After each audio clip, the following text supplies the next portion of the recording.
Hello, Facebook Live. I think we are live. I think so. Hi, Jim. Aloha. I am so excited. Today we're going to have a very cool show with Jim Kincaid all the way from Colorado. Are you snowed in? I'm not snowed in. It's a little chilly. Like I said, about a couple weeks ago, it dropped where I live about 8 inches, and it hasn't fully melted. But it's winter. It comes here fast. We're at the high elevation. I live at about 8,000 feet. Wow, So yeah, cool. It's getting cold here in New York, but we still have autumn, so but soon will be yeah. cold too. Not as cold as in Colorado, but today is gonna be a really cool show. I just had a reading done with Jim, and I tell you guys, he's amazing. I really recommend him. So if you want to do your astrology chart, Jim is the person for you. So we're gonna be talking about a lot of uh, current energies. Yes, we're having 11:11 portal. We're having full moon on Tuesday. There is energy strong. We during Mercury retrograde in Scorpio, and I'm Scorpio. So yeah, a lot of, and you're gonna be sharing and teaching us all about astrology. So do you want to say how you got into astrology in the beginning? I think that's probably a really good place to start. Yeah. As the caveat, because I'm not what I would call a professional astrologer. There's people who go to schools for this, and charge exorbitant amounts of money and find their identity in it. And I'm an 11th house Sun Gemini, which I can explain later. But astrology just kind of comes naturally to me. So astrology is ruled by Aquarius. That's the 11th house jargon. You don't have to worry about that. So how did I get into astrology? I think I've always been like open to the idea. If I read a horoscope about Geminis when I was a kid, I was like, yeah, that makes sense. I talk a lot. Of course, I think a lot. It's like I'm childish. That kind of energy. I understood it at a very basic, tertiary kind of cultural level where it might have made sense, but I wasn't really worried about it.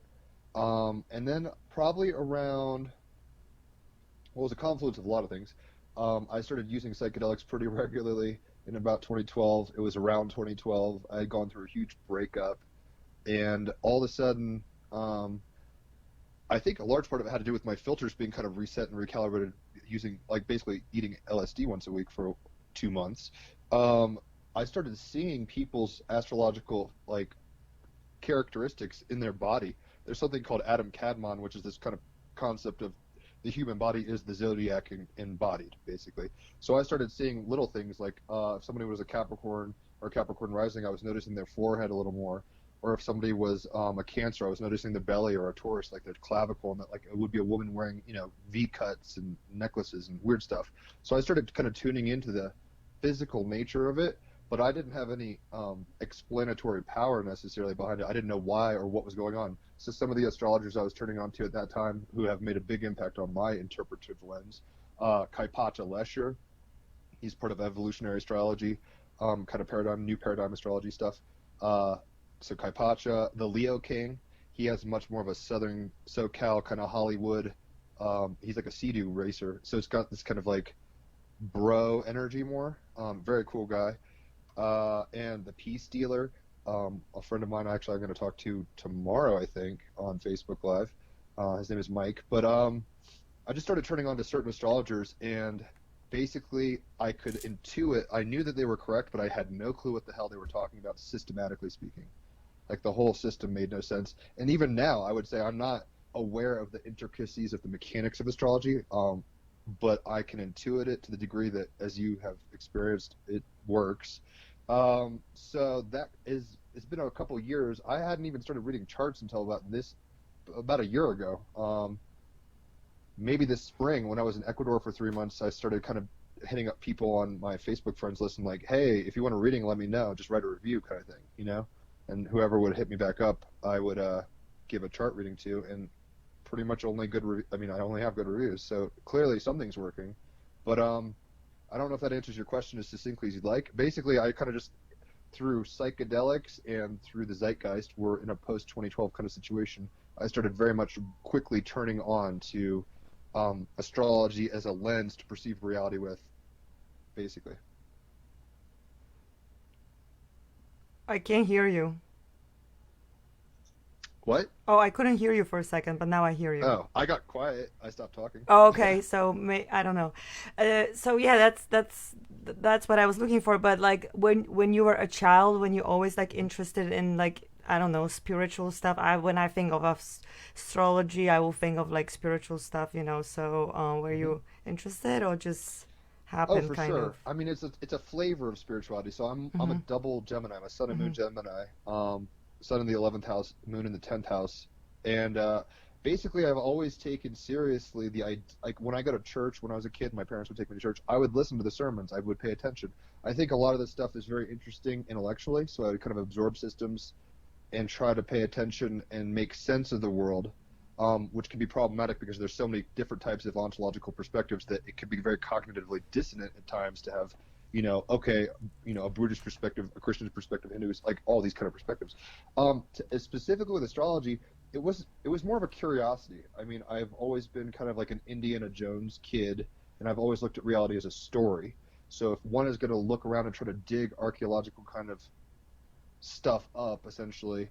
But in terms of story, that's what astrology is. You're digging through somebody's Mhm. chart and kind of trying to tell a story with the energies that are present. So I would say, like, I mean, I say I'm not a psychic, but I'm close. Like that's kind of how I say it. I'm not getting like full on visions. I have friends that are way more probably like actually like mystically intuitive or whatever.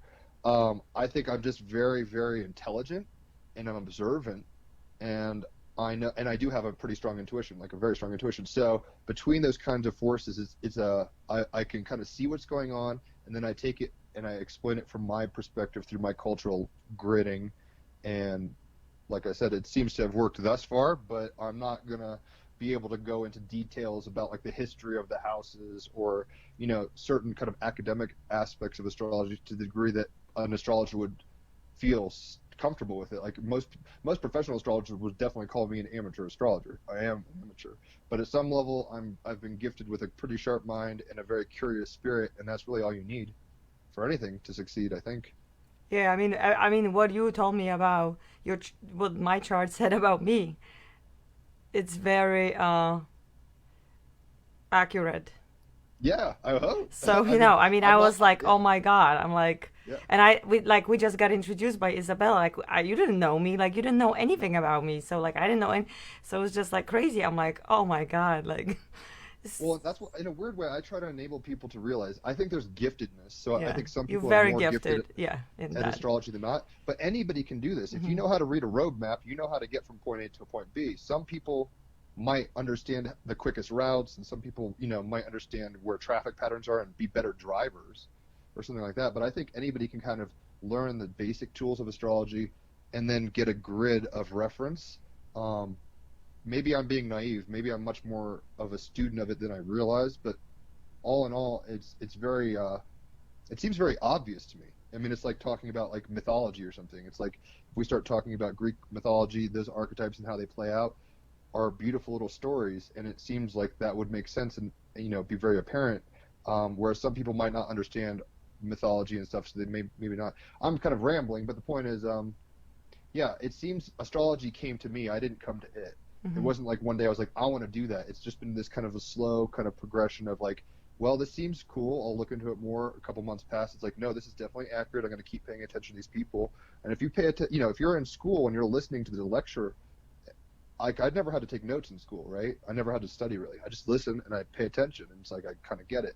So that's kind of what happened in an astrological sense. I was listening to very good teachers. I think the Leo King is a really good astrologer. Kai Pachelesher is a really good astrologer. Um, and some others. Kira Lee, Cosmic Priestess. I just heard her today. She's an Australian living in Bali.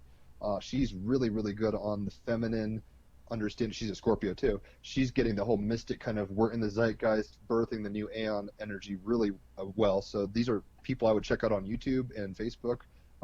If y'all are interested in astrology, there's many, many options of kind of approaches to it, and you kind of one needs to find what you resonate with, and then kind of go from there.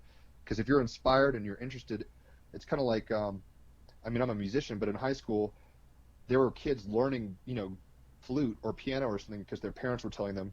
I listened to Led Zeppelin and I heard Jimmy Page and my brother heard John Bonham, and we picked up our instruments and we started rocking out.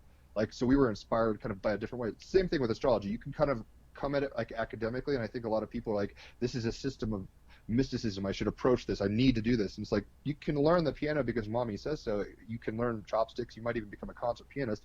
But I think there's a kind of some people are, many are chosen, few are called kind of thing like that, or whatever the analogy is.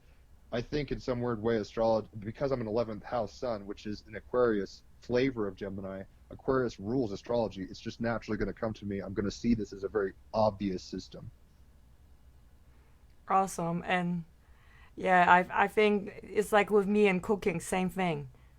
I was never, trained a professional chef, but I started cooking when I was very little because I didn't want to eat meat from, because I knew what happened to my friends' animals. And I started cooking, and then everybody loves my food. And it's like I wrote cookbooks, and, like people want me to teach cooking classes, but I'm like, I'm not a professional chef, but everybody says, like, who cares, So it's But like, you're a natural. yeah, exactly. Yeah. Like I can just make you any kind of dish. I can veganize and, like whatever you want. It's just like, and I just make stuff, so it's, yeah, And like you in astrology. In a weird way, it's almost like you have to do it, Yeah. right? Like whenever I do I've given 2 or 3 readings today, so I've spent like 6 hours on the phone today.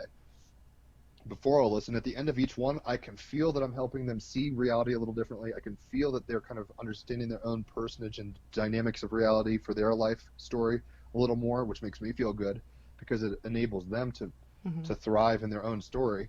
But then also at the same time, like, I don't do cocaine, but it's like, it feels like a high. Like there's a high to it for me where I'm like, this is fun. Like I'm following my excitement, as Bashar would say. Like this is exciting to me. Yeah.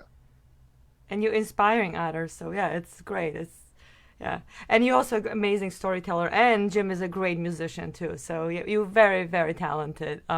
Okay, so I really love when you did the reading with me, when you give me like a mini lesson about all the zodiac. Can you do this in the beginning for the viewers, and then we can talk about the current energies and everything? Maybe you can.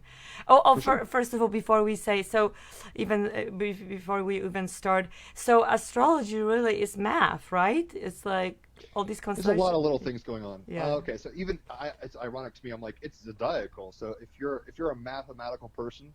It is math, so you can look at it that way, and you're going to start seeing reality in a very kind of MC-Escher, schematic way. Actually, ironically, MC Escher and myself share the birthday and same big 3 astrologically, so it's funny I mentioned him. But the point is,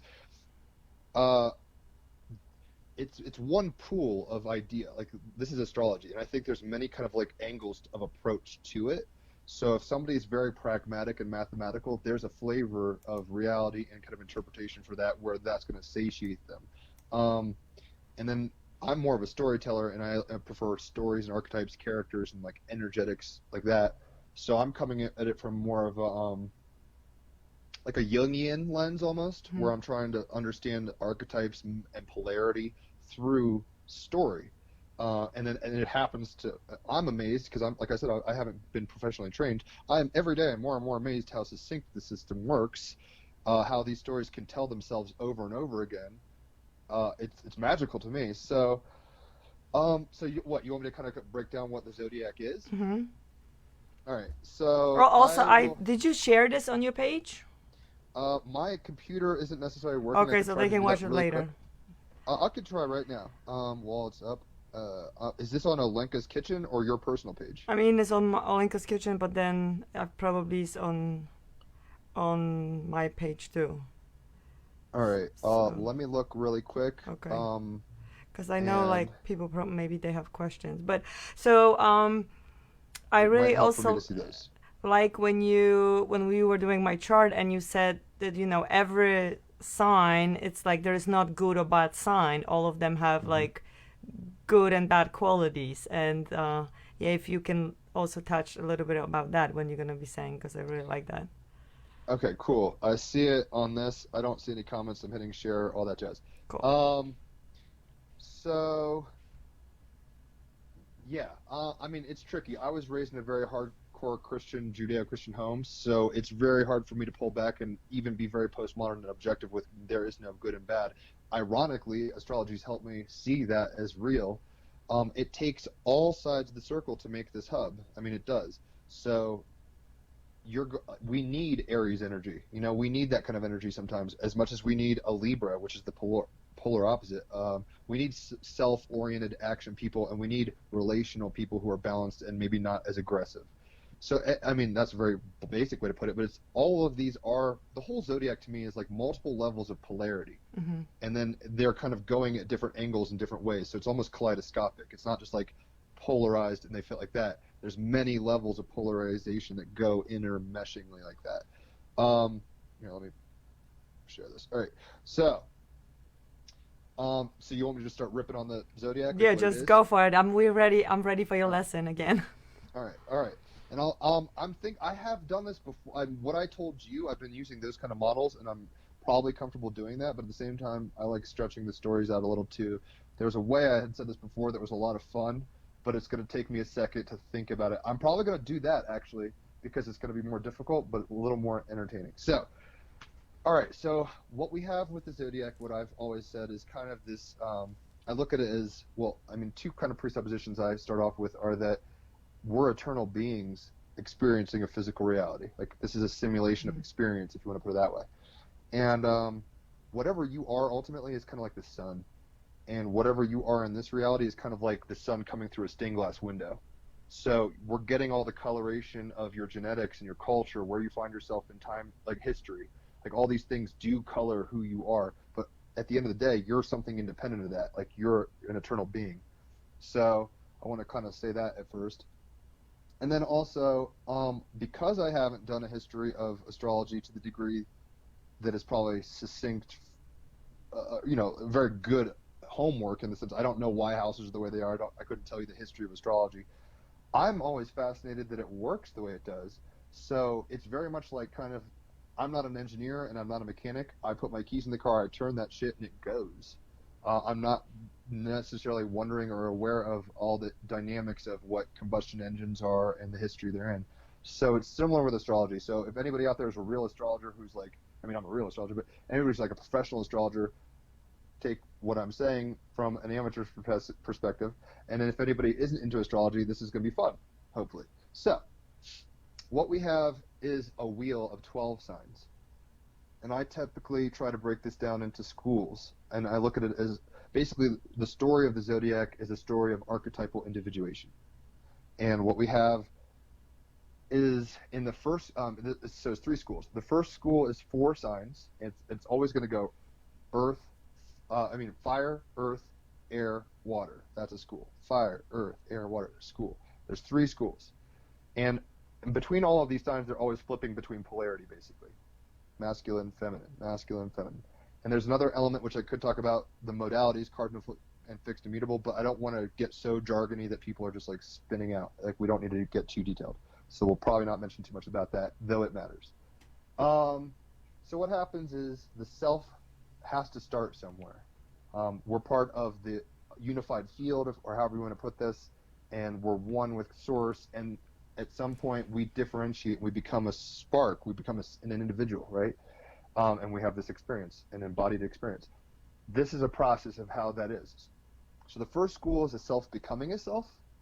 The second school, which is Leo through Scorpio, is a self that's actualized and is kind of integrated as a self, relating to other selves who are hopefully also integrated. So it's kind of like, in a weird way, it's like in elementary school you learn colors and you learn shapes and you learn spelling. It's very basic lessons. It's not even intellectual particularly yet. You're just kind of getting groundwork. In the middle school, we're starting to have like dynamics of interaction between signs at a very like personal level. So it's almost like adulting world, if you want to put it that way. How do signs interact with other signs, and how do individuals act with other individuals at this point? And then when we get to Scorpio, that's the door of death. That's where we're actually at right now in terms of the zodiac, or the season. And when we pop through death, we get to what's transpersonal or collective energy more. And much like if we die physically or do psychedelics and lose our ego or go into a meditative point and hit 0 point, we're changed by that process. When we go through the door of death, whatever that is, we're marked by it and we're different somehow. And that's a totally another philosophical kind of can of worm conversation, but I digress. So the way I see it is basically, all right, so when we have Aries energy, this is very much I am energy. It's the Big Bang kind of thing, right? It's like, here I am. I'm here on the stage. It's fire. It's masculine. and it is ruled by Mars, which is all about action and basically getting things done in a very masculine way. It's like phallic energy. That's why the male symbol is Mars. It's very correlative to that. So in a weird way, I'll tell the Normandy story. That's what I've done before, and it's been a while. But we're in a boat. We're in one of these U-boats. We're heading to the beach of becoming, which is Normandy kind of in this analogy. It's D-Day. We're going to become a person. We're in this boat, and we're going, and all of a sudden, bam, the door pops open, Saving Private Ryan style. We've got to fucking storm the beach. This is Aries. It's like, go, go, go, go, go. It is not thinking about stuff particularly. It cannot sit there and, like, be nostalgic, you know, like a Cancer. It's not in its emotions quite yet. In order to succeed and take the beachhead, we have to mobilize and act, basically, and be forward and action-oriented. So what we have with Aries is self-centeredness, because we're the first. I mean, it's selfish, but it's not bad in a kind of typical cliche way of selfishness. We're a self as a self for the first time. It's like, okay, here I am. I'm here. Whoa, whoa, whoa. It's like the fire of being, the fire of willpower, right? So we hit this beach, and we're like, fuck, let's go. We've got to secure this beachhead. Like, there's bullets coming. The Nazis have pillboxes. We're not secure. This is not safe. You see your friends dying, all this shit. It's ratchet. So what happens? We start trying to get this energy grounded. We're trying to make a beachhead here, right? We're going to make some sandbags if we can, and make up spots so all these bullets aren't hitting us, right? So this is Taurus energy. Taurus is feminine, it's earth, and it's ruled by Venus. Venus is all about sensuality, the senses, embodiment, physicality. It is very much the matriculation from willpower, like the Big Bang energy, into the form of the stars that create the elements. There's a matriculation into materiality and embodiment there. So what we have with Taurus essentially is this energy that wants to, it's a little stubborn, but it basically wants to get grounded and secure materially. It wants to create four corners of this little sand bunker we're going to make to get out of the way of all these bullets. So we're going to make a beachhead. That's Taurus. It's like, let's make a little foundation here, a little area of safety. And a Taurus also kind of rules values. I'm under the impression that a lot of our value system is intrinsically based upon pleasure and pain principles, which are embodied sensual things. You tend to be attracted to what you feels good. You tend to repel against what feels bad, as a mammalian nervous system thing. So anyway, we're at the beach.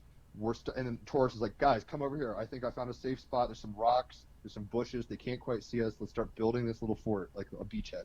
So they start digging. They're getting, you know, a safe location in a materialized spot for everybody to kind of hunker down in, right? So that switches over to Gemini. All of a sudden, Gemini is basically, Gemini is masculine. It's ruled by Mercury, which is the messenger of the gods, and it is an air sign. So what we have here is mind coming on for the first time. With Aries, it was the willpower. With Taurus, it's very much the body, kind of embodiment. This is intellection and mind. So what we start having is, while the Taurus is kind of digging and everyone, like, you know, a few people are making this thing, Gemini's looking around and being like, all right, what's the plan out of here? Like, where are the Nazis? Like, where is that bunker? How many of us survived getting out of the boat? It's about logic, reason, symbol, story, archetypes, language. So they're on the walkie-talkie to the person in the PT boat being like, is that everybody? Okay, cool. We're all here. Okay, you guys are green team. You guys are blue team. We're going to divide up into teams. You guys work on the snipers. It's about thinking things through and apprehending reality in a very mental way.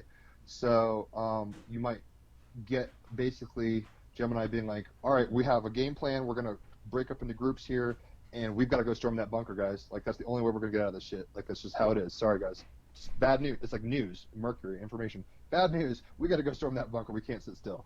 So that's Gemini. That switches over to Cancer. Cancer is a feminine sign, and it's ruled by the moon, and it is a water sign. So, and the moon is all about our emotions, and our the glyph, the symbol for Cancer is like a 69. I mean, it's a crab, but like in astrology, if you look at the paper, like newspaper or something, you're going to see the weird 69 kind of symbol. That's a mother and child kind of embracing and nurturing relationship. So what we have is the Gemini being like, dividing people up and saying, you guys are gonna, you know, you're the snipers, you're the medics, you guys are staying here, and you're the like reconnaissance information team. We're gonna split up and we're gonna do this. Cancer is starting to get nervous. This is the person in the corner, and this is your emotional body, your psychic body coming on. So you know, there's one person in this whole platoon or whatever. They're kind of like holding their stomach. They've maybe puked. They're scared shitless. You know what I mean? They're like, they're in their feels. They're crying. They're like, I just saw my best friend die. Oh my god! Oh my god! Oh my god! Or, you know, they're kind of getting overwhelmed by the emotionality of everything. But in a weird way, they're guided by their solar plexus. In the body, all the signs correlate essentially to body parts. Head is Aries, neck and shoulder, like neck area is kind of Taurus, shoulders, arms, Gemini. Stomach would be Cancer. When you get like butterflies in your stomach and you're following your intuition, this is your gut. You're following your solar plexus. This is the feels of the Cancer, the intuitive body. So Cancer sitting there puking in their helmet, looking around, seeing all these dead people, getting all kind of emotional and being like, I hope we can make it through this. Like they're kind of dreaming about, they're kind of in this intuitive state. They're like, I didn't, you know, they're maybe even being nostalgic. Like, I miss home. Where's my mom? I didn't sign up for this battle. like they're, you know, they're kind of all in their feels and they're not feeling good in this scenario at all. So, and in a way they might be like, you know, somebody gets shot and they're like nurturing them, like, okay, here, I'll tie off that shit. They're crying while they're tying off this person's bleeding out leg, but they're still helping them out how they can best. So that's Cancer. It's this kind of nurturing, maternal, emotional energy. Very important. All of these energies are very important. There's no better or worse. I gotta kind of say that. So that's the first school. That's a self becoming a self through the kind of, I mean, in Tarot, it kind of correlates with the Magician card where the Fool kind of gets splintered into these archetypes of spiritual and material, masculine and feminine. Similarly, we're doing that with the Zodiac, where it's like we're this eternal being getting shoved through a cheese grate of elemental polarity, masculinity, femininity, all this jazz. So the first school is a self becoming a self. When we graduate that kind of idea, now we're going to get into a self relating to other selves.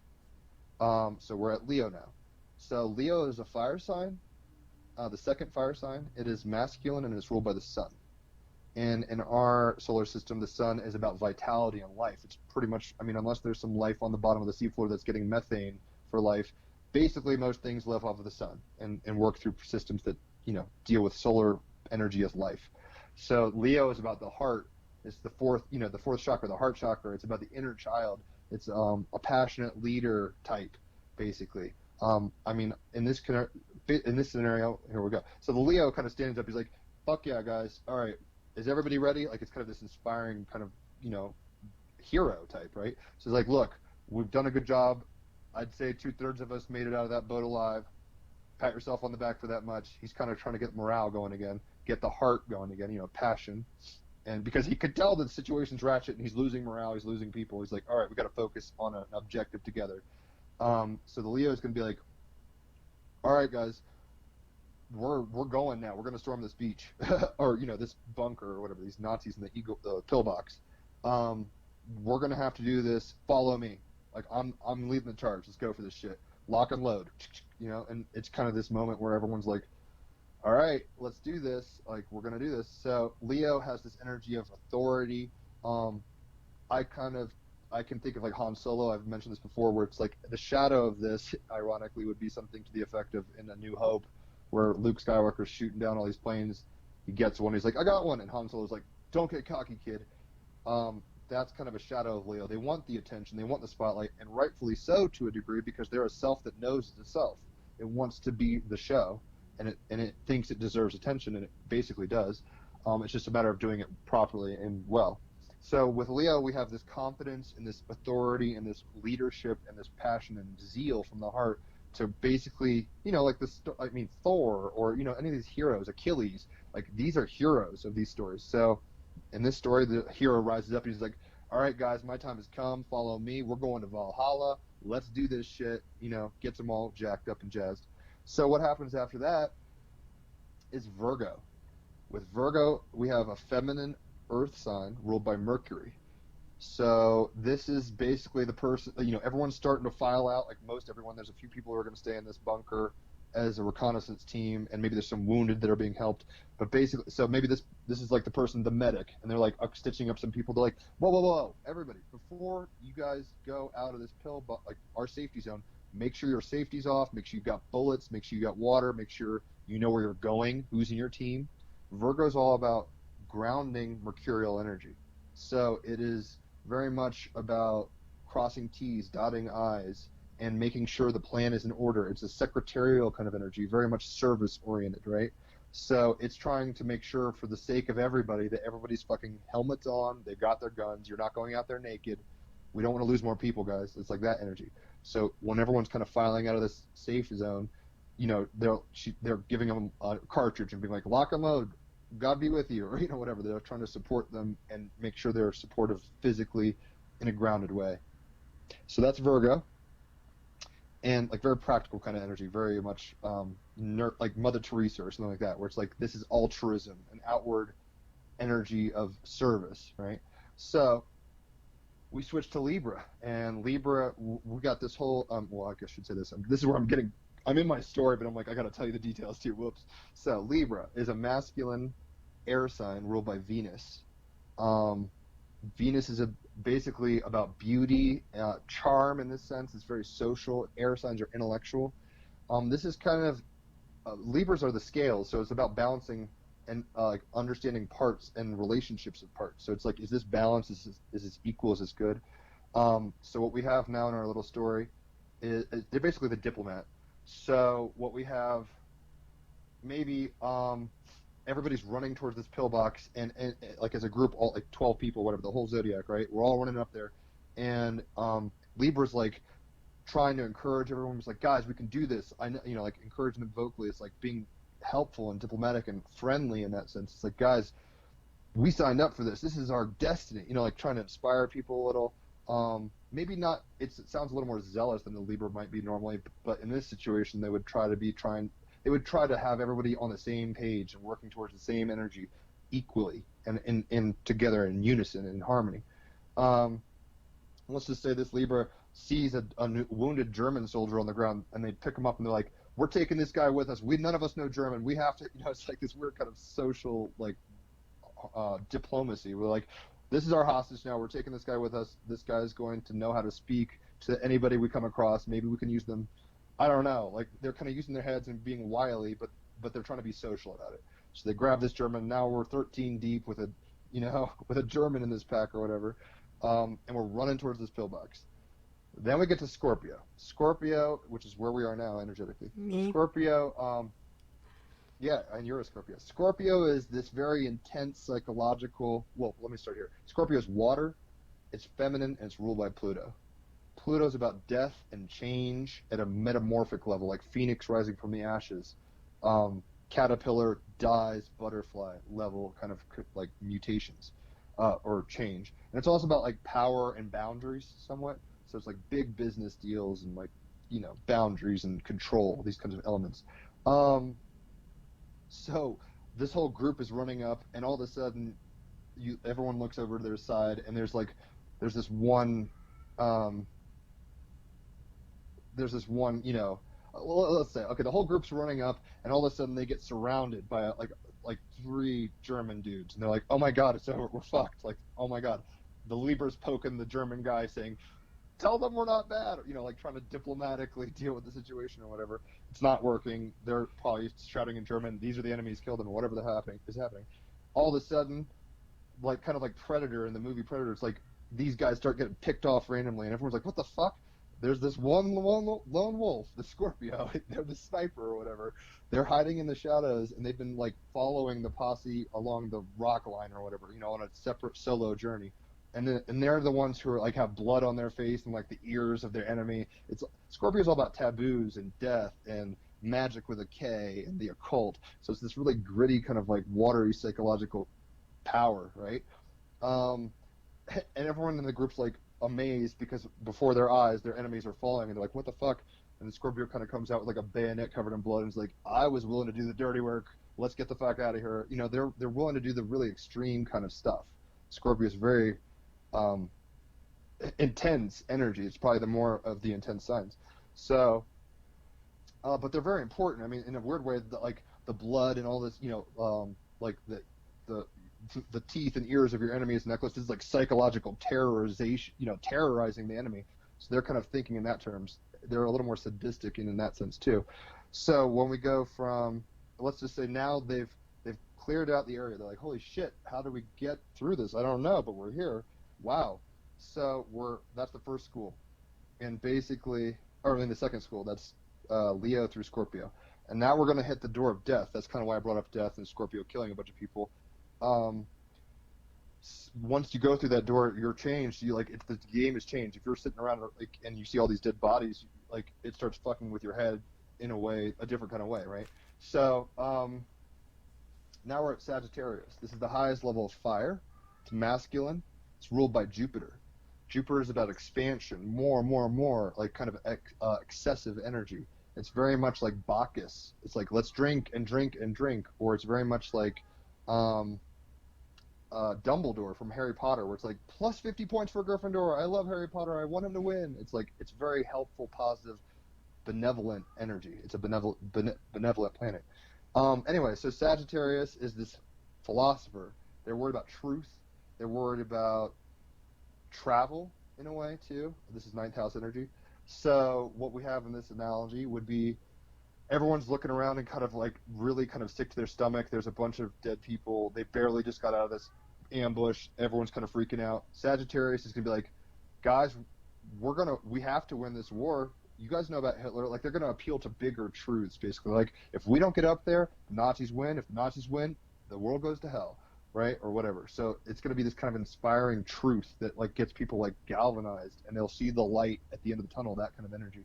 And this Sagittarius is going to be like, all right, guys, we're there. There's the pillbox. We have to storm this right now. Follow me. We're going in. It's kind of this leader, spiritual guru type. It's like all for one and one for all, and maybe gets everyone singing a song or something, inspiring them together. And they all bust into this bunker together, and let's just say there's bombs and smoke and all sorts of chaos, and it stops and clears, and then we're going to be at Aquarius now. So at Capricorn now. So Sag goes to Capricorn. Capricorn is the highest material actualization energy. So it's physical embodiment and manifestation at the highest degree in the material realm, like achievement, success. It's a feminine earth sign ruled by Saturn. And I look at Saturn very much like Snape from Harry Potter, where it's about rules, boundaries, limits, karma, time, order, control. It's tough love. It's very kind of constrictive and ordering. So Sagittarius is like, let's all go, fuck yeah, and he gets everybody super stoked, and everyone is basically like Vikings on mead going towards this pillbox. They're super stoked on this energy, and all this goes down. This crazy fight goes down, and all of a sudden the pillbox is theirs. They've made it. They won. They've achieved material dominance. They've succeeded. So this is Capricorn. He's like, all right, put up the flag. We have this thing. This is ours. We own it materially. Set up a radio station, make sure we go talk to whoever's at the beachhead still, and we got to figure out where our guys are because we can't hold this forever. It's very conservative. It's like, count all the ammo. How many bullets do we even have? Pick up those dead guys' guns. Let's conserve this shit. Like, organize. Hey, if you're going to cry, go cry in the corner, Cancer, because this is not the time for that shit right now. There's other Nazis everywhere. It's like that kind of energy, right? So it's very kind of like domineering, kind of dry energy. So it's like kind of a dad, father time, Chronos energy. So it's like, all right, guys, we don't have much time. We have the bunker, set up shop. This is ours now. We own it. That's Capricorn. It's like, let's do this. So that switches over to Aquarius. Aquarius is the highest air sign. It's masculine, and it's co-ruled by Saturn. At one point, that was as far as we could see with the naked eye in the sky. So we thought that was all there was. And then in the 1700s, through technology, which is what Aquarius rules, we discovered Uranus, which is what I attribute as, and most people think of as, the Aquarius ruler, Uranus. And Uranus is about revolutions and change and punctuation. It's the Tower card. It's lightning it's information and messages, but it's not whispers in the ear from an angel. It's like God shouting at you. It's epiphanies and like, Tower, Kundalini energy. Just be like, well, I'm different now. So, Aquarius is very much the space, or the mad scientist. So in this scenario, basically, the Aquarius is like, okay, cool, I'm in charge of communications. Our radios are all broken. Somebody's, the radio guy got shot in the back. He's alive, but his radio took the bullet. We can't even talk back to these people. What are we going to do? Aquarius is very inventive and very team-oriented, right? So they're about collective kind of groups and technological innovation. So like the internet, science, kind of mad scientist energy, right? And basically the Aquarius is like, well, the radio's out, but I'm pretty creative. Hey, don't we have some flares? Let's shoot flares at the beach. I think they'll know what that means. They'll think, if it's a red flare, that means victory. If it's a blue flare, it means we're fucked. Whatever. So they're like, we're gonna take the flares we found in this bunker, and we're gonna shoot them back at the beachhead, and that will communicate to the whole team that we've got this victory. So they're kind of trying to get this highest mind, highest ideas out there, like communication, right? And last but not least, we have Pisces. So at the end of this whole fucking shebang, you have Pisces is feminine, it's water sign, and it's ruled by Neptune. And Neptune's about like dreams and illusions and delusions and the collective and all is one. It's the hippie of the group. It's very much like Luna from Harry Potter, where she could see through the veil and see dead animals, and she's kind of got prophecies. It's the highest psychic, highest kind of spiritual level, right? And in a sense, at this point, we might have a shot of all these dudes in the bunker saving Private Ryan style, and it kind of pans to this one character who's like taking off their helmet and kind of looks at the camera poetically and is like, wow, Germans are people too, and we're people, and we're all just people. What are we doing here? Like, this war is crazy. What, like, kind of getting all mystical and spiritual, and like, maybe we should bury the dead and like say a nice word because we want them to pass on, like that kind of energy. Very like mystical, psychic energy, very compassionate and martyrdom style. So that would be kind of the scene. I mean, that was kind of graphic and violent. I don't normally think of war, but that would illustrate kind of what's going on. You're having all sorts of things working together, but each thing has a very strong element of its own that is, when expressed, beautiful and good. Wow, that was a interesting story. But yeah, some will say that we are in the spiritual war. I mean, look what's going on with all these, politics and everything, things coming to the first surface with all the Epstein stuff and all, it's like things are being revealed, and it's kind of like a war, Well, it's weird undercover. because, I mean, I don't want to wax poetic philosophically. Yeah. I have a lot of positions on this, but in some weird way, these are all extensions of ourselves battling with ourselves, right? It's this weird namaste battle, if you want to put it that way. And all we have to do is kind of, I mean, in my opinion, is go within, kind of center, try to be as kind to others as we can be. Like, I mean, I don't like Trump, for example, but if I sit here and just look at him as a problem, even though I think he kind of is, that's going to cause me to behave in a very specific way. Whereas if I'm compassionate, I'm like, that's a part of myself that's not healed. That guy just needs a big hug. More than that, but you know what I mean? Like, if we try to be compassionate and understanding, we kind of turn into Jedis in a way where Obi-Wan Kenobi can get struck down by Darth Vader, but he's like, I'll be bigger than you ever dreamt. Like, if we can detach from it and remember that this is a movie, this is a story we're in, it's very convincing because this is a simulation of experience. Like, it's very real in that sense. But ultimately, this is a holographic fractal matrix of fucking possibility where we're kind of going through it. And what guides us, in my opinion, is where our kind of heart, like our chakras are and stuff. Like, where we resonate and vibe is the world we're kind of be a part of. And that doesn't necessarily mean if you're vibing really high, you only experience heaven, but kind of. I mean, that's, in a weird way, that's how you have, like Lao Tzu and Buddha and Jesus, they lived during times of war and famine and pestilence. Like, not great things were happening, but they were able to rise above their circumstances to the degree that they were in the world, but not of the world, right?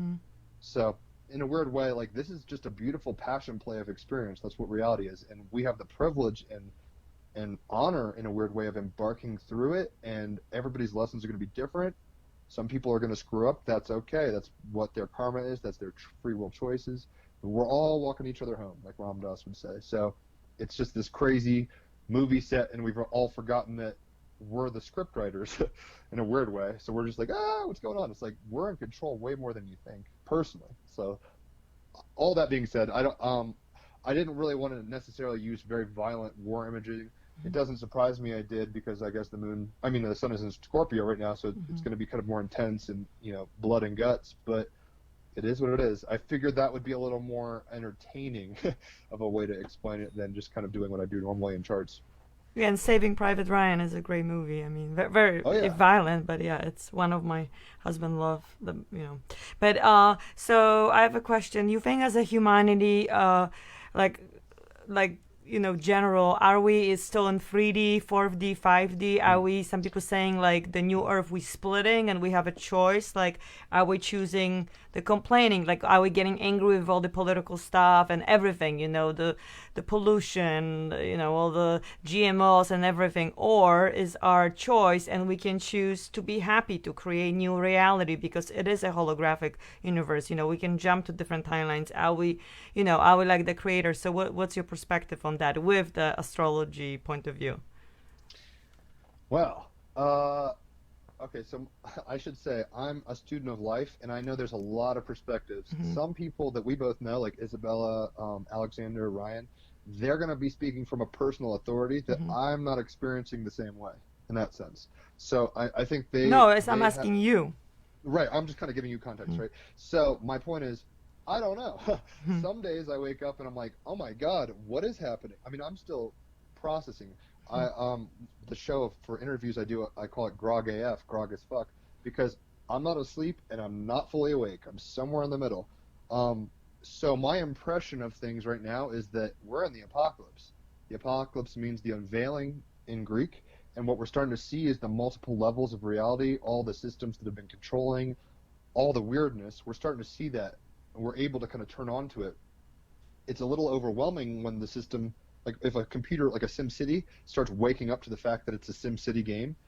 There's kind of consequences to that. Like it's jarring. Waking up is a very weird process, and I wouldn't say I'm fully woke yet, right? So that being said, um, I'm very, I mean, maybe it's because I'm a Gemini. It's the best of times and it's the worst of times. So when I look out there, I see so much potential. I see a new generation of people coming in hot and spitting hot fire and truth to the degree where they're not going to be making the same mistakes that the past few thousand years have been making. Like the zeitgeist is changing so much with the astrology that we can't go back that way, really. Like, I mean, not to say nationalism won't be a thing, but I don't expect World War I and II type wars anymore, where nationalism is maybe the big thing. That's We're in the last stages of people kind of holding on to those identities. So, and there's a lot of momentum there. We have huge, China has a huge military, Russia has a huge. So it's not an overnight in the twinkling of an eye that these old things disappear in my mind. But I think, in my estimation, post 2012, quite frankly, we hit a tipping point, and I'm hoping. My estimation is that it's a hundredth monkey situation. Enough monkeys are starting to tune in and wake up where Arnold Schwarzenegger and Kim Kardashian are vegan now, right? Hmm. I mean, if you had said that 5 or 10 years ago, I would have laughed. Like, it wouldn't have made sense. At this point, I think it makes a little more sense. People are waking up, and it's going to look different. And it's not going to be all at once for everybody. There's definitely between psychedelics, meditation, conversation, which is what I like. We can try to figure out what's going on. We can express our positions and our perspectives. We have to kind of do it with humility because I kind of live between two paradoxical, juxtaposed life mottos, if you will. Pink Floyd has a lyric from Dark Side of the Moon that says, "All you touch and all you see is all your life will ever be." That's a very existential, kind of materially reductionistic thing. It's true. Like, I don't know what a penguin in Antarctica's life is like. I haven't walked through those moccasins. Simultaneously and paradoxically, kind of like wave particle duality, both and stuff. There's a Neil Young lyric to a song from Old Man, or I don't know if it's Old Man. It doesn't matter. It's a Neil Young song, and it's there's more to the picture. Hey, hey, my. There's more to the picture than meets the eye. We have to be humble enough to know that we have a reality tunnel that is my perspective, and it's going to necessarily be mine, and I have to own it, and it's not going to be anybody else's. Simultaneously, in the flower of life, you have a lot of circles overlapping. That is reality. We're all kind of linked in some weird way, where it's a personal trip that's a collective solipsism simultaneously. It's a very beautiful, mysterious thing. I can't wait in a very bizarre way. I'm not suicidal, don't worry.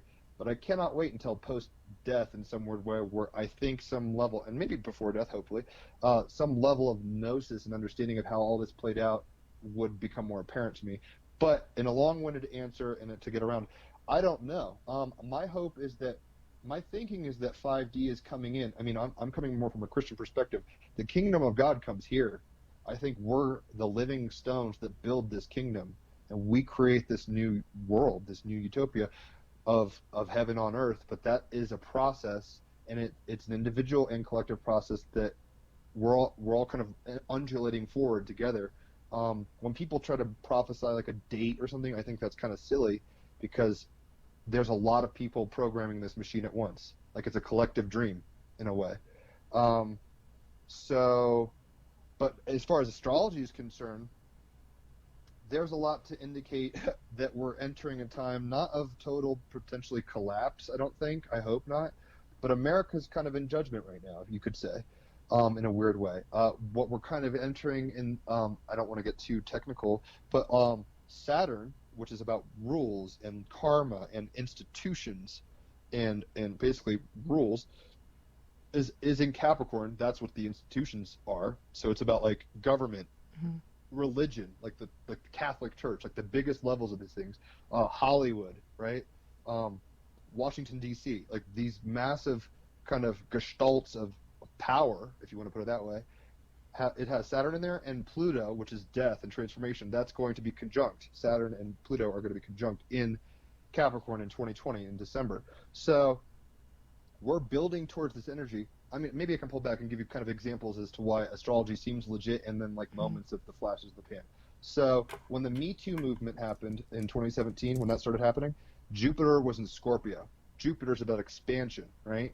And Scorpio is about secrets, taboo, sex, and like dark, taboo, like, incest is taboo, like that kind of stuff. So it's like, of course we're going to start finding out dark secrets at the bottom of the barrel when Jupiter's in Scorpio about like our politicians, basically, like Bill Cosby having 70 drugged victims and crazy shit like that. It was part of the zeitgeist. That doesn't mean it had to occur, but the conditions were such that those kinds of things are going to start percolating up, right? So right now, Jupiter's in Sagittarius. And that's wrapping up. It's in 3 weeks. It's going to be out of there.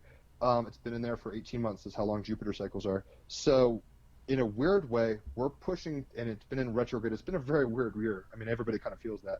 But we're out of retrograde with Jupiter, so it's forward momentum that is allowing us to see truth in a real way. And that's why we're having discussions about fake news and truth and who's got the real information. And are these, are we hacked? Are we compromised? Like, this is about truth.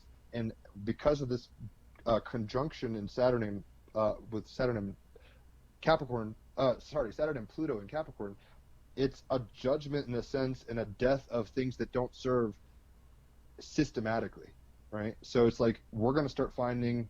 I mean, it wouldn't surprise me if our monetary systems shift a little in the near future. Our U.S. dollar is backed by nothing. It's not even backed by gold, right? In England, you're starting to see Brexit stuff. They're trying to figure out how institutionally they are going to be. It's as above, so below, right? So as above, the astrology is reflecting in the energies of the collective down here on Earth. This is the playbox of the gods, if you want to put it that way. So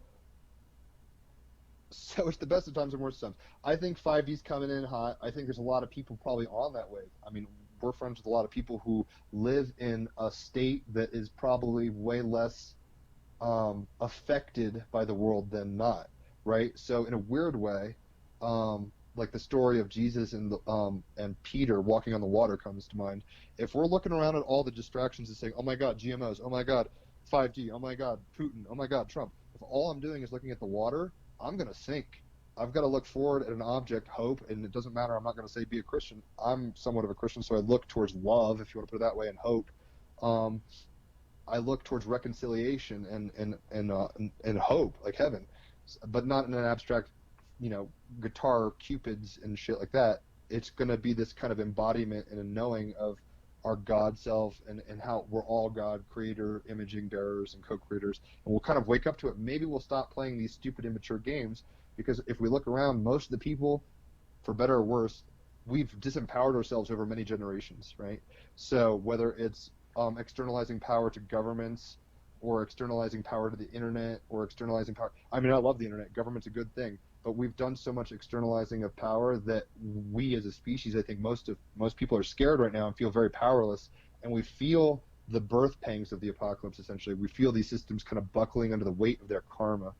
And it doesn't mean everything's going to come tumbling down, I don't think, but there's going to be some renovations for sure. And my hope, honestly, is, and this is where I don't know, but I would hope we have angelic guides, we have beings from other planets, we have all sorts of energy. The universe wants this to work, but the universe definitely seems, God, whatever, respects sovereignty and free will, so that's real. Like, we have choices that matter. So if you do, if you drop a nuke on Hiroshima, that matters. It's not nothing. If you rig an election, that matters. I'm kind of rambling, but the point is, yes, we're going towards we're going to heaven. Heaven's coming to us. It's just probably going to be, I mean, this is what I tell Christian friends. I'm like, because to Christians, they're like, you're pagan as fuck. You're not even a Christian. And then to pagans, they're like, stop talking about Jesus. So it's this kind of weird space I'm in, right? I think that what's happening is exactly where we should be. It just feels weird when you're in the middle of a drama. Like, we're in Act 3, Act 2 or whatever of a play, and it's like, I don't know how this is going to resolve. I don't know if we're all going to just sit on thrones and be very for like eternity. I don't know if that's what we end up doing, but it seems this 3D playpen is shifting aeons. We're shifting gears, and in a way, people can jump onto that and be part of the change, or you can kind of watch it happen and hope for the best.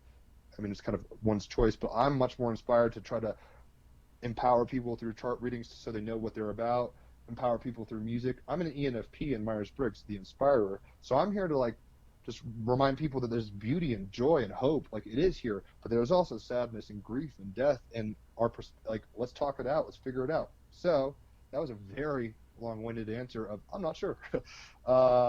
It seems like we're shifting into better and better things, but we're in uncharted territories with AI, with globalization, with globalized markets and the internet, and solar flares haven't happened in a while. We have a very technologically dependent system, right? So if we were to be hit by a solar flare, we would go back to the Stone Age. How many people would survive that? I don't know, right? Like, I don't try to prognosticate doom, but it's like we're in a very dynamic dream, and it's all good. But man, it's like Willy Wonka in the Chocolate Factory, that tunnel. It's like we're going to a destination, but there's a lot of kaleidoscopic craziness going on.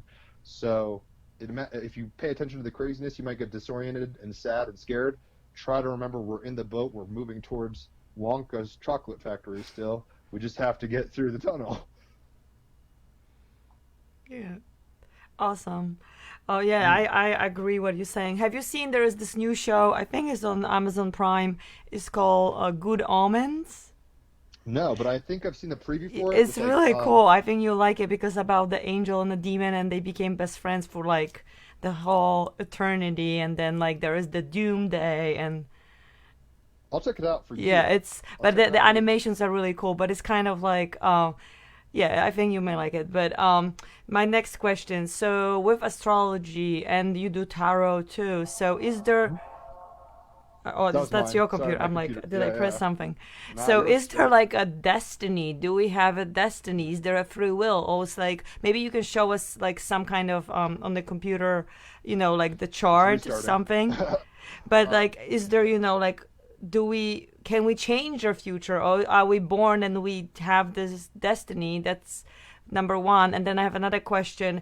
I feel like now and I've interviewed a lot of people, with different modalities, like whole humanity, we're kind of feeling like we've built, prosecuted, we have all this ancestor pain and wars and everything, but now we're kind of feeling like we're worthy and we are enough, and we're going to Mm, this Aquarian age and we're moving mm. along. What do you think in 2020? Like, what do you think? All right, so your first question, if you can repeat it, is basically, Purpose. Do we have purpose, do destiny? we have Like, purpose? Yes. are we It's born okay. to. It's not one or the other, and this is part of where we're having to start thinking in terms of quantum, and quantum Mhm. is both and, right? So it's like in a very reductionistic way, the whole point of Schrodinger's cat, which is this mind experiment basically about quantum mechanics, and like basically the idea is like, if you put a cat in a box and there's this radiation, it could be dead or not simultaneously. You don't know until you see the cat, right? Mhm. So it's like both and. It's just called suspended or whatever they're called. I'm not a scientist. But the point is, yes, we have free will to a large degree. And ultimately, in a weird way, I think we chose to be a part of this. Like, this is a mission we chose, and this is my presupposition right now. We chose our time and our bodies and our culture. We knew kind of what's going on. It's almost like we saw things from a higher dimensionality, and we're like, wow, this is a really cool kind of video game down there. I want to play. Let's go. And I think we just forgot that in a way. Yes, we have free will. I think ultimately that's what our co-creative God imaging is. Like, that's what being in the image of God is. We have the ability to create and destroy, basically. Simultaneously, there seems to be conditions that are limiting in certain ways. For example, I mean, I can try through psychedelics, meditation, empathy, all sorts of things to understand what it means to be a slave in the triangular trade route a few hundred years ago. But realistically, I'm a white man in the 21st century. You know, it's like there's limits. So it's like, yeah, we have the free will to kind of perceive anything, but in some way we're destined to certain things too. Like, there's conditions, it seems, of time and karma. You're in a word. I don't have the answer, and I think about these things all the time. So I can kind of see it. Yes, all the things. Yes, we have free will. Yes, we have destiny, and that's not probably a very tidy answer that you're looking for, and it's definitely not a bullet point. So I should probably stop rambling, but No, it's a conversation, yes, so it's. yeah. We have free will, so don't think you don't. But you're definitely part of things beyond your control. But how you are inside of yourself changes how you perceive those things. So you can be in the middle of a storm and chill. Like, if you do your breathing techniques, I'm not doing a very good job of this, but if you're doing your homework in terms of how it is to be a wise monkey in a body, there's many practices, whether it's Buddhist or, you know, many schools of thinking that have taught us how to meditate and breathe and be embodied. Find what works for you. If you're trying and you're trying to embody yourself and live in a practice that is basically calming, centering, like Taoist kind of, where it's like just trying to observe, know that you're like almost like Pixar's Inside Out, which I don't think you've seen, but I suggested you should see. We're watching a lot of processes, and we get very quickly embroiled in them because of passion and ego, which are good things, but not always great things. Like, it's good that we have ego because we need to have, you know, mates and have sex with mates to have our species propagate. We need to have food, or else we're going to die as a species. Like, these are all things that are good. We're coming to an evolutionary point where maybe some of these things are hackable. Like, maybe we don't need food, like I thought. Like, we were talking about breatharians. Maybe they're onto something, and maybe that's going to happen more and more. But I don't think everyone's just going to stop eating tomorrow. So I'm rambling, but the point is, we're destined for where we are. This is all like I'm a very much Terence McKenna fan, where he wasn't really into the woo. He didn't really believe in astrology. He was kind of skeptical about aliens or anything like that. He was a Scorpio sun, Virgo moon, very analytical, very kind of precise and scathing. Terence McKenna is one of my favorite minds ever, but he was very mental about it. And his whole thing was basically, we're all being pulled forward by a single moment, and it doesn't necessarily matter what you call that, but like, we're being pulled forward into history now, post 2012 probably, into a destiny that our species has been working towards its entire project. And there's been a lot of little side projects, and here's the British Empire, and here's Egypt, and here, you know, like all these little side projects, and now we're kind of coming to this place where we might turn into, I mean, we're inheriting the legacy of any magician. What we're talking on right now is magic. You know, this is electric waves through digital screens. Like, we're in a magical time, in a magical age. We forget that somewhat. Spirituality it's an amazing tool, but I think what happens is people start going, like with destiny and stuff like that, they start kind of externalizing it, and it's like, your destiny is the path you're on, and all the things that come into contact with you. Like, that is your destiny. And maybe it's already happened. I mean, I've had moments where I'm like, this has already all happened, and we're just living through it, which is very kind of fatalistic, and some people might not like that, but it seems like that sometimes. Like, it's like, this is a movie that we're experiencing, and it ends with the culmination of all things knowing it's all good. That was kind of an answer. And the second one about the feeling worthy, and Say it again.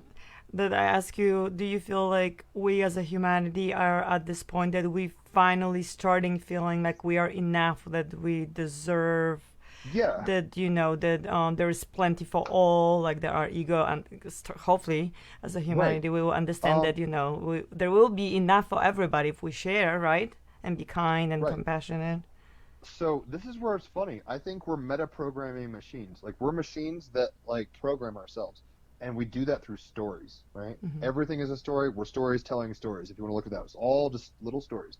For a long time, and I'm not sure why, some people have opinions like, Anunnaki have come down and done this. Like, I'm not sure about all the details. I'm not going to say I know. It seems, from my perspective, there's been an ongoing attempt by a few people over many millennia to keep empowerment and sovereignty away from Hmm. most people. And that might have served purposes to them to make sense. It's like, look, we need people to build the pyramids. They can't all Hmm. be pharaoh. Let's just do that. Like I don't know the logic. I don't know why it happened. But for a long time, we've been operating out of scarcity resource. Like, oh my gosh, the Vikings are like, we got to go kill everybody and rape and stuff because we don't have enough. They probably could have had enough if they had learned how to garden or whatever, but like they didn't. So I think the narratives we're telling ourselves and the narratives we've inherited, the stories we've told ourselves, and the stories, they're changing. And I think that's what waking up partly is, when you start finding other people who are story writers, like editors in a way. That's who woke people are, I think. When you start becoming aware, it's very much like Never Ending Story. Have you seen that movie? Oh yeah, it's my favorite. Okay, I'm glad I mentioned it then. So Bastian is in life, and when he's reading the book, he's projecting his consciousness into this book, and it's affecting the story. And they're like, "Oh my gosh, Hmm. Bastian, you're reading us, and you're telling a story." It's very fourth wall kind of stuff, right? So that's kind of what's happening. I think what happens is we're director scriptwriters of reality that have fallen into this play, and we've kind of forgotten that we're director scriptwriters. And every now and then you get some people saying, "We're director scriptwriters, guys. Don't forget this." And there have been attempts to make that story not as well known for a long time. But because of the conditions of the zeitgeist and the Tao that we find ourselves in right now, i.e., internet, age of Aquarius, we're not in the age of Aquarius right now. We're going towards it. I Hmm. think the age of Aquarius, one of the birth signs, like a kick in the tummy of the baby of the new aeon, is the internet. It's like we're starting to. Aquarius is about collectives, so we're starting to be collectives with the digital world.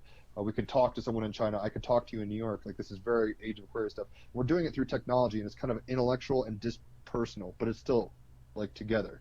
In a weird way, this is probably the most alien humans have ever interacted, and yet the conversation we're having might be more important than half the stories told around fires for millions of years, right? So it's this weird moment where it's like I think we're basically hitting a time when the narrative is changing and the power of those telling the story, they're waking up to the fact that they're storytellers, and those people are putting in new narratives, and we're starting to be, I mean, for a long time I was crippled by anxiety and fear to the degree I didn't leave my bed. I was clinically depressed. I wouldn't bathe for a week. I was just like, oh my God, Trump's president, the world's collapsing, what can I even do? That's myself focusing on things I can't control directly necessarily, and telling myself a disempowering story. I need to focus on what I can control, my breath, my posture, the music I play, my thoughts, what one can control, and then kind of try to go out and rewrite reality how I want for my heart space it to be. And I might be met with slings and arrows of outrageous fortune, right? Like I might be met with the worst kind of death. I don't know. But the point is, what else are we going to do? We have two options: to live in fear or to live in love. That's really it. And there's a spectrum here, and we're always going towards one or the other. And we've been living in fear for a very, very long time. And I'm tired of it. I don't know about y'all, but it's like, no, let's take our power back. That Hmm. doesn't mean necessarily running to DC and burning down the Capitol or anything, but it's like we've got to stop investing energy psychically and economically and materially into systems that do not represent us anymore. This is Age of Aquarius. We've got to rally and be the culture we want to be, which is, it's hard. It's putting our big boy pants and big girl pants on right now as a species. And that's a weird moment. It's kind of like if you have a kid and they've been in the home for their whole life, and our human evolution's been this, like a kid at home, and now you're putting the kid on a school bus and you're saying, don't get off at the first stop. You've got to stay on until you get to school. It's like it's a different world for this kid. They've got to get into that world. So we don't know what we're doing, but I think we're doing better than we think. I think so, and I think we have to give ourselves a pat on the shoulder. So, um, A big old hug, yeah. yeah, yeah, definitely. So, do you have any? I don't know if you do like some kind of predictions or something like. So, what's about this 11/11 tomorrow and this full moon. I Sure, believe sure. it's in I wrote down Taurus a yet. couple So things. I what? wrote down a couple things. Everybody's So, making like, wow, it's amazing. oh, cool. I hope everyone's entertained. Holler anytime. I'm friendly. I don't bite. So, all right. So, a couple of things that are going on in the collective energy right now, that are worth noting, kind of generally, and these will get kind of jargony. So just follow with me. You don't have. This is kind of like being like, well, the brakes are out, and it's like if you don't know what brake pads are, it's going to be tricky, right? So, all right. So a few things that are important right now. Mercury communication is in Scorpio, the sign of Scorpio, in retrograde. So it's kind of it's in a place where it's unsure and it's slowed down, and it's kind of assessing things. It's not moving forward, and knowing what's true and correct and all this stuff. Mercury wants to move forward. Every year it goes retrograde 3 times. So we shouldn't be so crippled by Mercury retrograde that we don't go do things, because then you're not going to be doing anything with it like most of the year. So don't be too afraid of Mercury retrograde. The climate and the energies are more conducive for kind of miscommunications, electronics issues, and travel, Car like braking. things that, yeah, like all that stuff. So it's true, but I don't want to enforce it so much Hmm. that don't go lock yourself in a cave every time a retrograde happens. You won't live life fully. That's not the way to be. You want to live life and meet life on its terms. I mean, if it starts snowing, you put on a coat, right? Or Yeah. whatever. You don't just go inside and say, I'm never going to leave. Like, that's not how it works.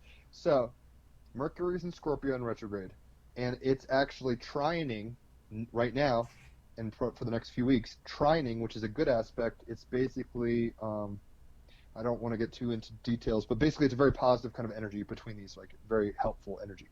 Um, it's a mathematical term too. So, like you said, it's all math.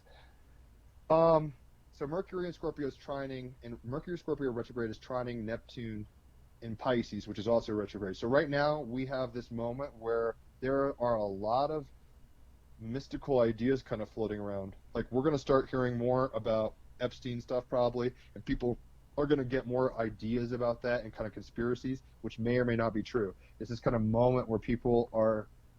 It's a foggy, dreamy confusion. Neptune's about dreams. That's where Mercury is with, essentially, in a good energy. So it's like we're kind of slowly dreaming, but it's a very kind of feverish dream. We're not totally sure what's going on. That's kind of zeitgeist right now, communication style. Um, on top of that, so I would suggest, like, in the next couple weeks, if you guys want to, it's a good time to. Scorpio is about getting to the depths of your subconscious and your psyche. This is a very mental, like a deep secret. So you can go into your Luke Skywalker cave real hard right now, right?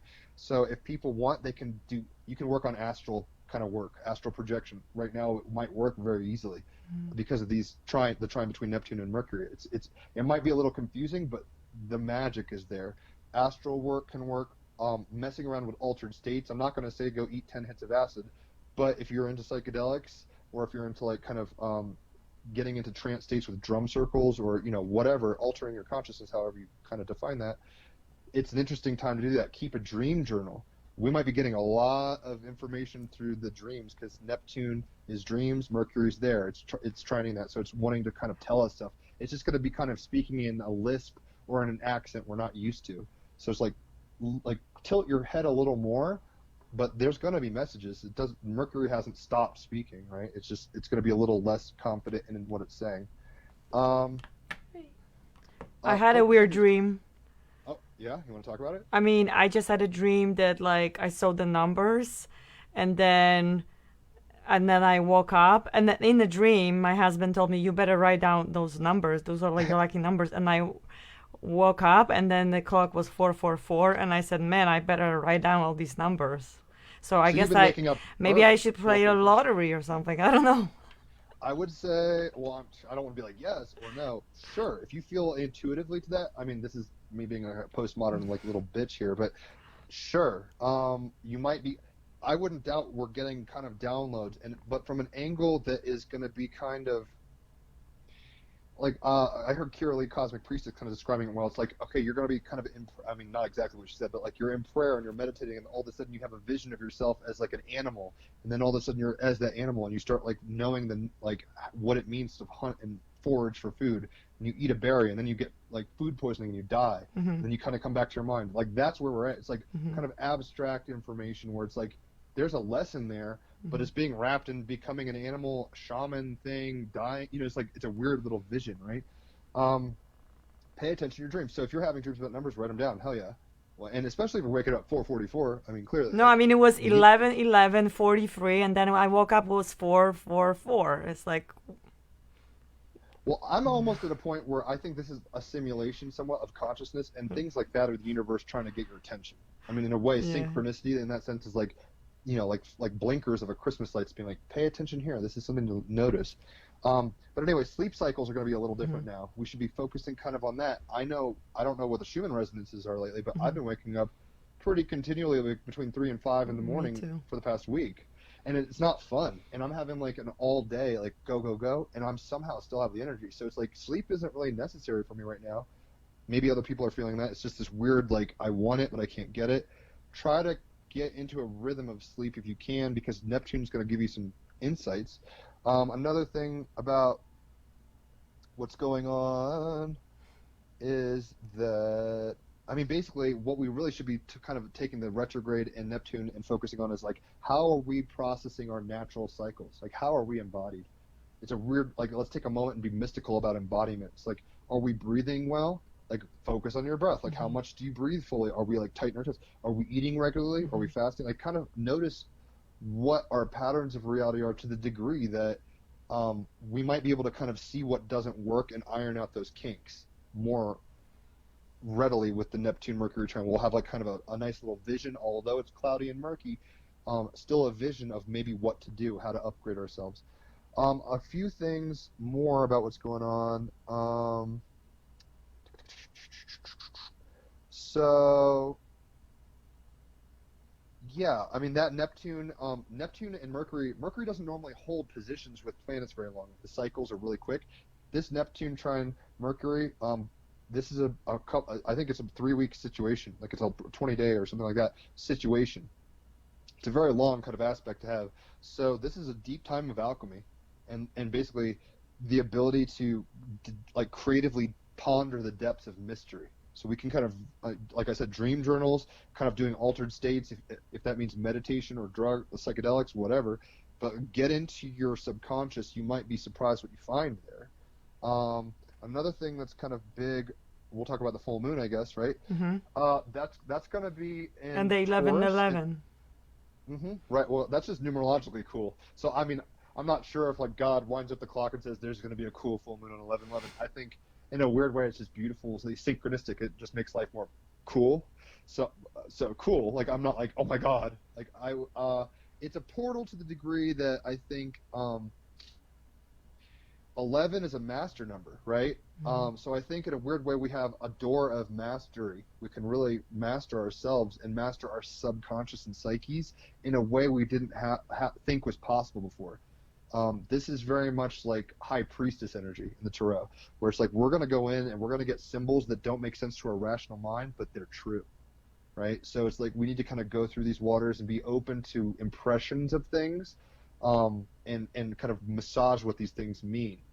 That's a beautiful thing to be a part of. If you get a symbol in a dream, how fun! I mean, yes, we want to know what the answer is. On one hand, that's our our logical part of our mind saying figure it out. But on the other hand, there's this beautiful mystery where it's like Hansel and Gretel crumbs, and we're like, oh my gosh, I saw another sink. Oh my gosh, it's so. I think there's some kind of both and where we need to be going internally, but also just with our hands open and saying, Spirit, what do you have for me? Like being kind of Hmm. open to whatever comes. So with this full moon, it's in Taurus at 19 degrees.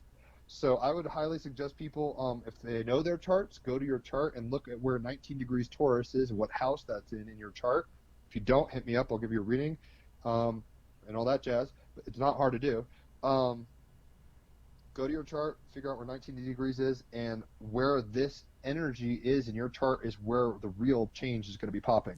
For example, my north node is in Taurus, which is my destiny, and I think like I forget it's not on me right now. It's like 15 or 7, I think 17 degrees Taurus, and this is at 19 degrees. It's not exact, but it's like and my moon is in, and it's in the 10th house, so it's about career and stuff. So right now I'm clicking into my career destiny in a weird way, and it feels kind of weird to me. Like I'm doing a lot more interviews. I'm getting paid for astrology. I'm going to Australia for 3 months. I'm going to go work on music and maybe making an oracle deck and That would be ramping up awesome.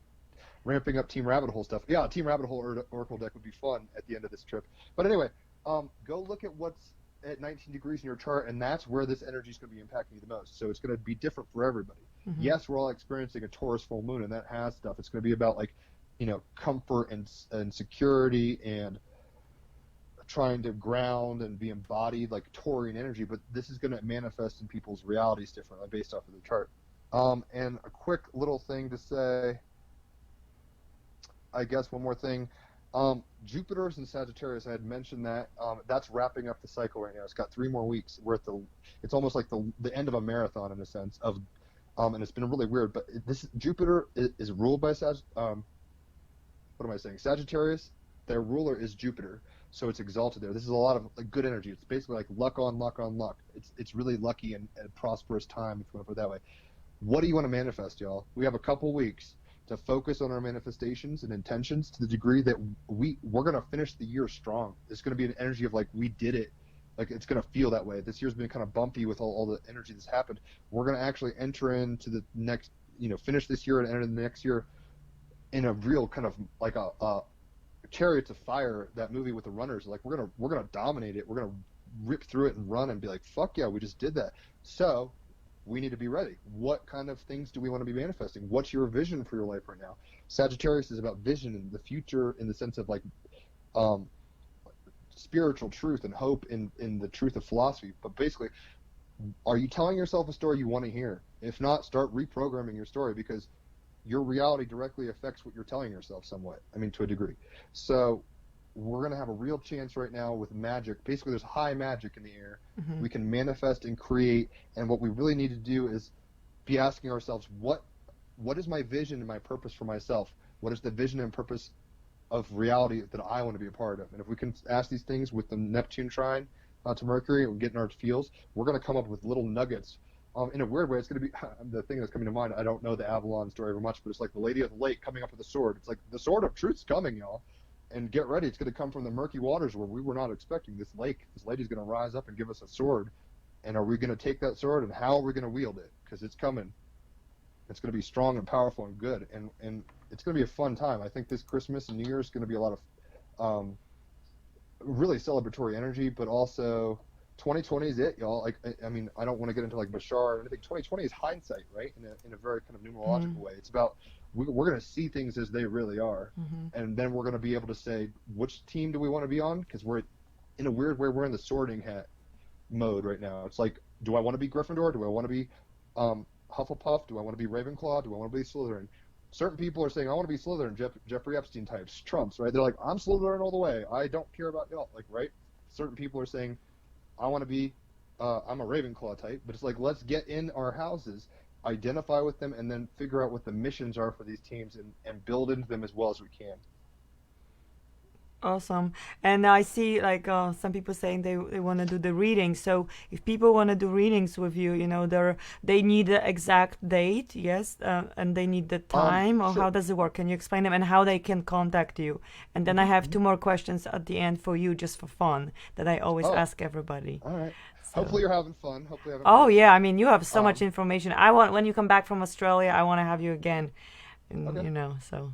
We could hang out before then. I don't know. Yeah, I mean, if you want to be like a visitor, it'll be fun. So. As far as what information a person needs for their astrology chart, if you want to go do DIY, do it yourself, go to astro.com. Everybody who's an astrologer prefers that. Don't go to Cafe Astrology. That's so gross. No offense, Cafe Astrology. Why are you using off-white and such gross stuff? Don't do that, Cafe Astrology. I use Astro Matrix, but it's very glitchy, and it's almost like Russian millennial hackers made this app, and it's kind of like barely works kind of thing. It's really helpful for me. But anyway, astro.com. That's free. You go in, and if you know obviously where you were born, like the city is going to ask for, the time you were born, and the year and date of your birth. That's all you need. If you don't have the time of your birth, some people don't know that, and ironically, you didn't for a long time. No, I did not. Literally, the day we were going to talk, you're like, my mom found it. Yeah, after. So I found that very synchronistic. Yeah. Super synchronistic. Anyway, if you don't have a birth time, there's ways to get around that. I haven't ever tried it. It's called rectification. I'd have to do a little research. I'm sure it's possible.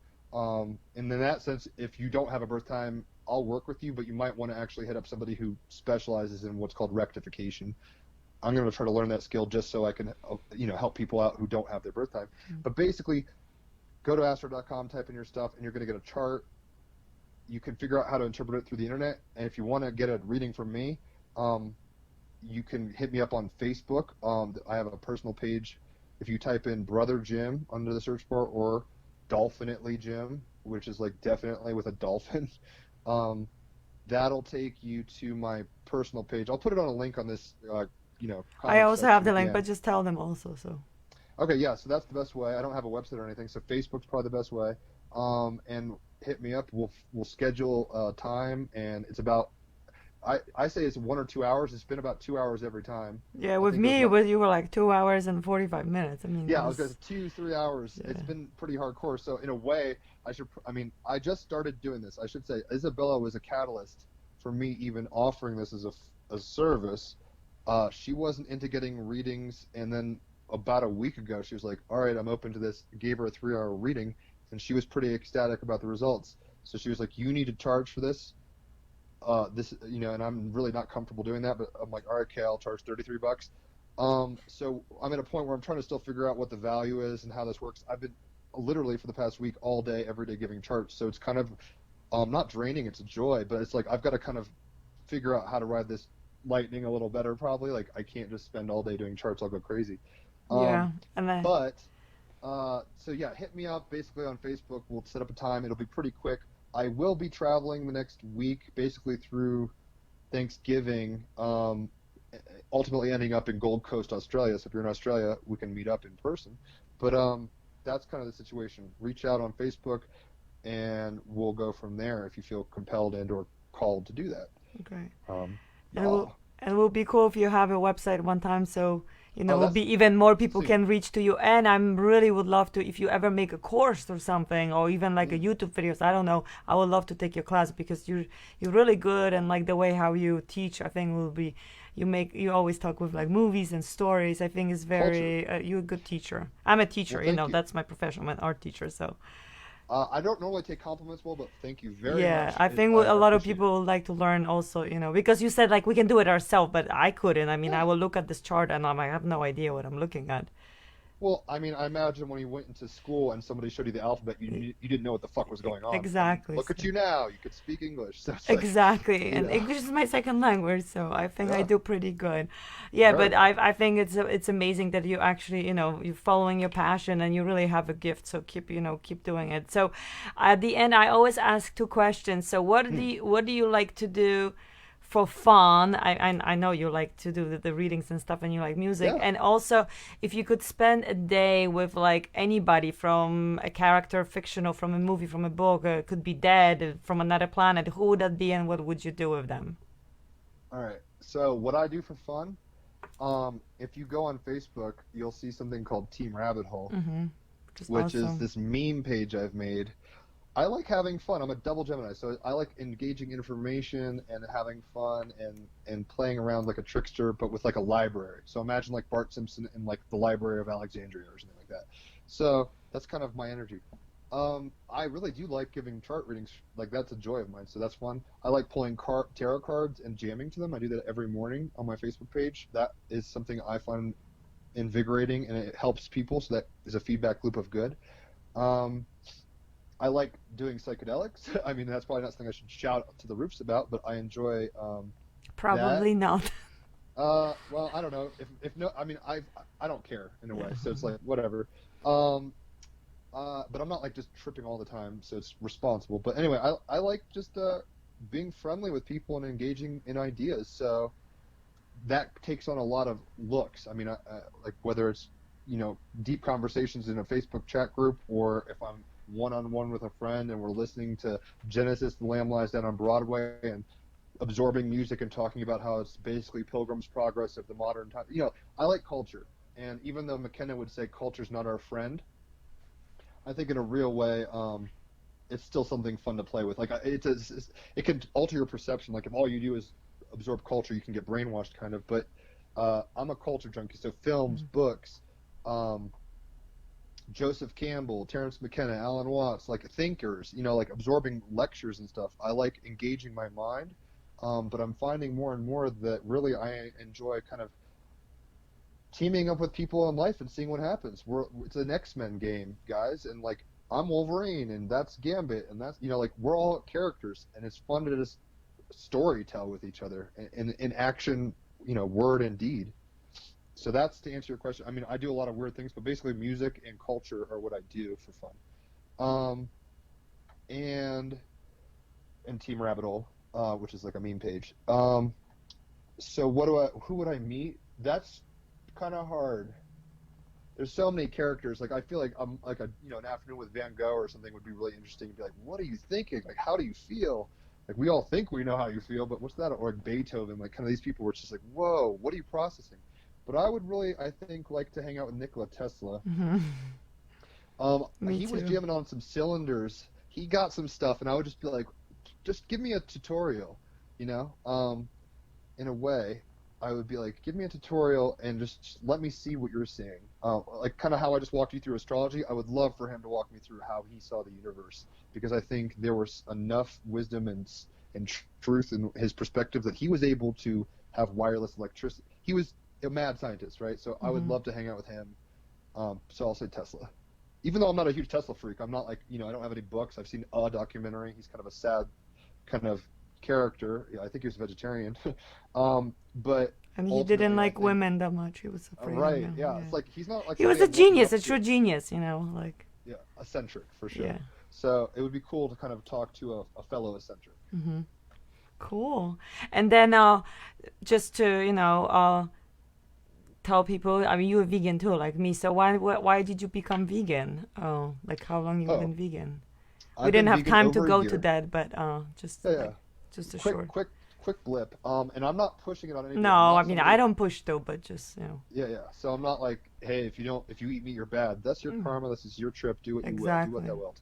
But so long story short, in 2008, I was living in Philadelphia in Wayne on the main line, and I went to this church retreat, youth retreat, or what? I mean, I was an adult, but I went to this like Christian weekend thing or whatever, and there was a really cute girl, and she was vegetarian, and I was like talking to her, and I was like, oh shit, maybe this is my in. Such a schmear me kind of thing to do, but I was like, okay, I'll give this a shot, like to impress her, kind of. And I was curious, so I was like, all right, I'm vegetarian, I'm not doing this anymore. I kept up with that for 10 years, basically, with like a little gap. In Hawaii, when I lived there, I ate fish because I was in Hawaii. I was like, oh yeah, I'll eat fish and chicken here. Um, but basically, 10 years I was vegetarian, and then vegan for the past year and a half, I guess, maybe almost. Shit, it's almost been 2 years. It'll be 2 years in March. So a year and a half. But long story short, what really kicked me over as I was using a lot of psychedelics. I was eating LSD weekly, and there was a point where I saw a PETA video on acid, basically. So I saw all this like blood and guts and Oh, suffering and stuff, and I was just like, I cannot ever do that again. I can't do it. Like I'm pretty empathic, so I saw that and it just clicked. I was like, whoa, that is an industry of death and suffering, and I'm absorbing their karma and pain, and why would I ever want that? So, like, plants might feel, I'm not going to get into an argument, like, sure, they probably feel when they're plucked or whatever, but there's a different kind of energetic stepping process. It's like the sun gives life to plants, and then that life comes to me. I don't have to go through the middleman of flesh at all anymore. and That's then how I you were look at it. fruitarian too. I did that for a week in Colorado when I How first did moved that out here. go? Well, it was kind of a circumstance It's that hard in I was. Colorado and it's cold. This is why it Yeah. worked, right? So I was working. I moved out here in 2012, like January 2012. I moved out here after living in Hawaii for 2 years. Came out to Colorado and worked over at a YMCA retreat center, basically as a like a shuttle driver, and I would set up like microphones for speakers and all just like odd jobs, weird shit. But basically, I was living there. Room and board was provided, and they had a cafeteria with all-you-can-eat buffet, right? And one day I was like, I'm gonna try fruitarian. I don't know why, but I was like, I'm just gonna eat bananas. There's all I can eat bananas here. They're not gonna tell me no. Like I can eat as many of these as I want. So I got lots of bananas every day, and I was eating kiwis too. I was doing that, and for a week I did that, and I thought I would get like insanely constipated and sick and stuff. And I'm not saying it was easy the first day or two, but by the seventh or eighth, like, sixth or seventh day, because I was just like 1 week, that's all I want to try this.